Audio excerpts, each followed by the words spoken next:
Namaste. I actually do not know what I'm going to say in the next few minutes, but I feel a great change in my perspective, in my contentment, in my alignment with the Father's will, and in my understanding of universe government and of the planetary ascension now in progress. I don't necessarily want to speak about any facts or any um, events or any other people or even myself, but just try to explain to you and express to you through my words or possibly just my presence how I'm understanding and why I'm understanding.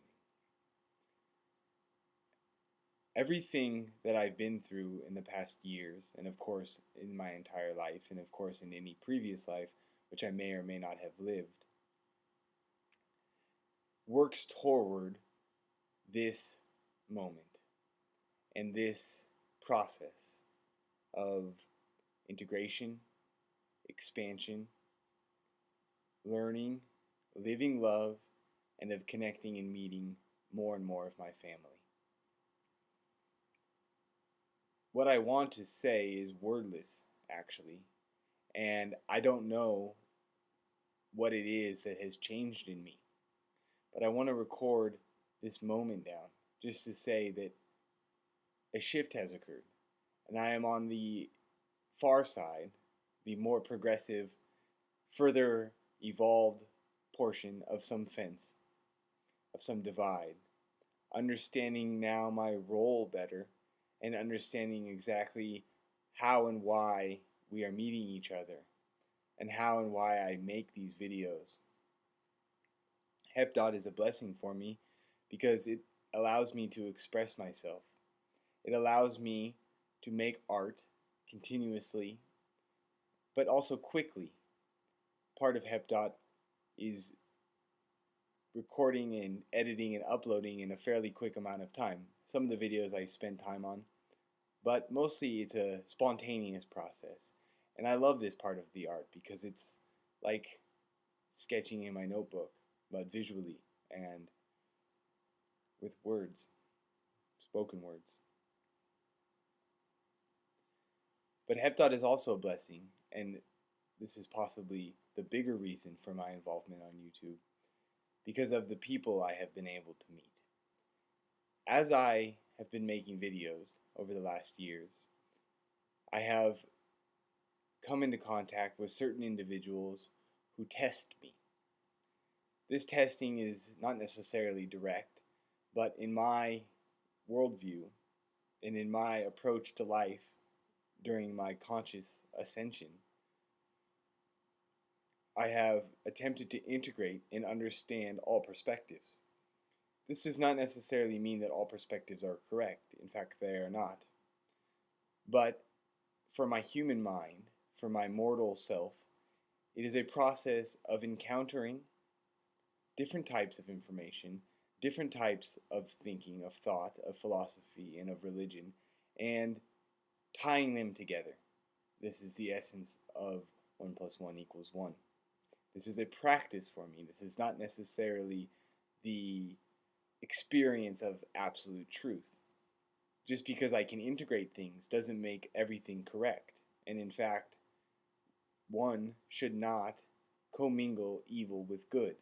But in the past, I have gone through the experience and the growth process and the task or homework of integrating good with evil, of reprogramming my mind, or just allowing certain channels to open up in my being, in my mind, which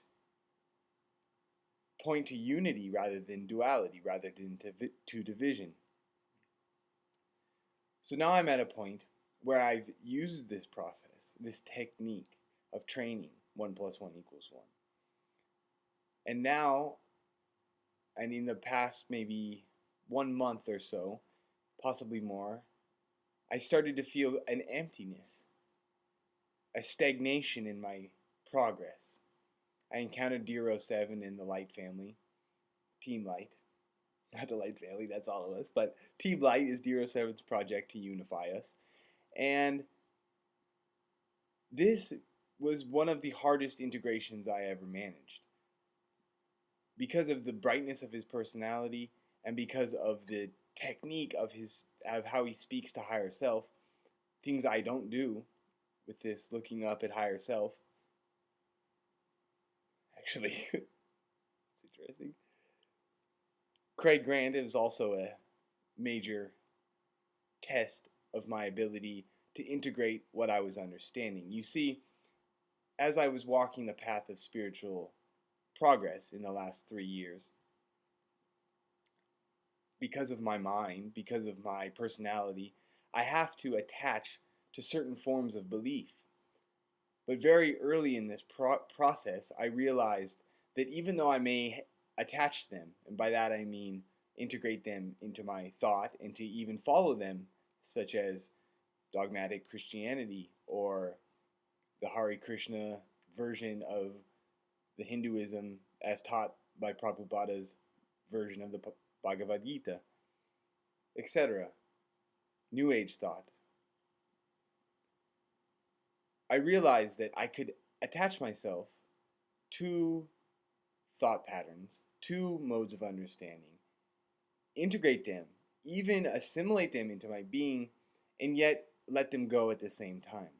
So basically, this is a technique of non-formation of blockages. Even though at any one static moment in time and space, there is a certain amount of information I understand. There is a certain amount of information in my sphere, some of which I've incorporated and I understand, some of which I don't quite get. And then there is everything that is outside of my understanding at any one particular moment. So if you were to take me at any one moment in life, it's a static representation of what I knew in that moment. But the flow of my evolution is such that there is no way for you to trace what I have believed and what I have not believed, and nor what I believe now or what I do not believe now. In fact, I do not even deal with belief. This is something that is a low vibration existence. This is a excuse. I believe this, I believe that. As a light warrior, I test all things. I seek the truth. And I'm not afraid, you see, to allow other realities, meaning other people's interpretations of the experience of living, into my being. Because I know that fear is the opposite of light, of love. There is no fear in me, because I'm not afraid to accept what you have. That doesn't mean that everything I receive is correct, but it does mean that my technique is one of constant movement, constant evolution. My entire family, those of you who are moving at this pace, understand this process. This is why I say we intend on the essence and not on the form. But even now, I am grown out of this. Everything that I have made up to this point is a representation of my growth at that moment. But it is not now, currently, where I stand, because, as I said at the beginning, I have crossed over to some further and fully integrated perspective. I cannot put that perspective into words, but I feel very blessed and I feel very content to know that I have come this far. The technique which I used to arrive here, and the journey which I made within myself, and the physical journey which I made in India have all been a part of this. You can only intuit how I made it here by your own understanding of how you got to where you are, if you are awake and ascending. And if you are not, but you watch these videos once in a while anyway, and think I'm crazy, or think I'm talking about things that are out of reality, or whatever you may assume, you must understand that what I am talking about is very real. It is very pertinent to the planetary situation at this time. And you can know that it is real and it is good because it is love, universal love, when it is expressed at its highest vibration, without any shadow, without assumption. My teaching is love. My path is love. And as Krishnamurti says, the path of one ascending is like a bird flying through the air. You can see it flying, but it is nearly impossible to trace where it has been. I love you very much. Namaste and Namaste.